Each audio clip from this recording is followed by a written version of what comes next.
एक बहुत प्यारा सा सवाल आया है मेरे पास कि नेचर के लिए लव हमारे जीवन को कैसे बदल सकता है, हमें कैसे बदल सकता है। इस सवाल पर आने से पहले ना मैं एक और बात की ओर आपका ध्यान खींचना चाहूंगी।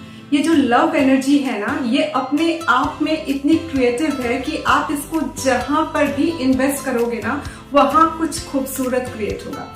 जैसे अगर आप इसको किसी व्यक्ति में इन्वेस्ट करते हो, आपका चाइल्ड हो, आपके पिता हो, आपके माता हो, आपके साथी हो, कोई भी, अगर आप वहां अपनी इस लव एनर्जी को इन्वेस्ट करते हो ना, तो आप धीरे धीरे देखोगे कि उनका स्वभाव, फिर उनका अपीयरेंस, यहाँ तक कि उनका ना डे रूटीन तक बदलने लग जाता है। ऐसा क्यों होता है पता है? क्योंकि जब हम लव एनर्जी कहीं इन्वेस्ट करते हैं ना, तो उसके भी शरीर में सेरोटोनिन, डोपामाइन, ऑक्सीटोसिन जैसे हार्मोन सिक्रेट होने लगते हैं, जो उसमें ये चेंजेस लाते हैं। और अगर हम इस लव को एकदम सही जगह इन्वेस्ट कर सके ना, और वो रेसिप्रोकेट होकर के हमारे जीवन में आए, तो यही असर हमारे जीवन में, हमारे स्वभाव में भी दिखाई देने लगता है।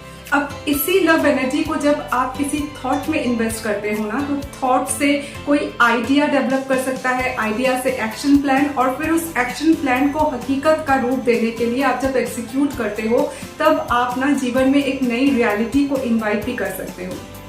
इस लव को कैसे नर्चर करना है अपने भीतर, इसके बारे में स्वामी विवेकानंद का कोटेशन आप देख सकते हो कि take up an idea, make that idea your life, and dream it, live with it, and let each part of your body, muscle, cell absorb it. This is the way we get success. This is the way the spiritual giants are produced. तो इस तरह से ना, जब आप किसी idea से, किसी थॉट से प्रेम करते हो ना, तो वो आपके जीवन को बदलने लग जाता है। अब आते हैं नेचर के लिए लव पर। नेचर के लिए लव को ना आप मदर यूनिवर्स का एक गिफ्ट कह सकते हो, मदर नेचर को नर्चर करने के लिए। इसका जो प्रभाव है ना, वो आपके स्वभाव में दिखाई देने लग जाता है। आप ना अपने भीतर से नेगेटिव वाइब्रेशन नहीं दे पाओगे। अगर आपको साइंटिफिकली ये मालूम हो कि हमारे शरीर से जो वाइब्रेशन निकलते हैं वो नेचर को इफेक्ट करते हैं, तो चिल्ला करके जवाब देना, यहाँ तक कि किसी के बारे में नेगेटिव सोचना, ये भी आप नहीं कर पाओगे।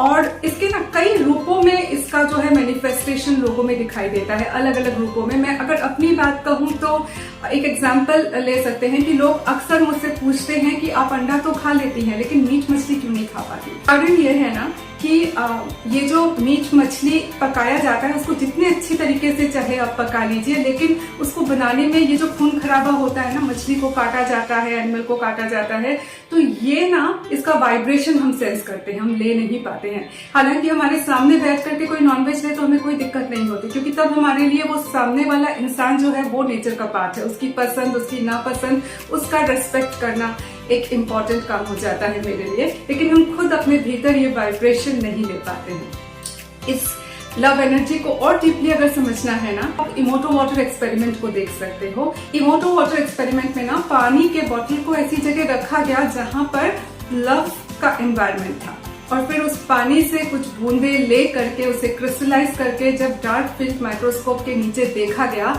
तो पहले पानी का जैसा इंटरनल स्ट्रक्चर था उससे ये बदल चुका था, ये हीरे जैसा हो चुका था।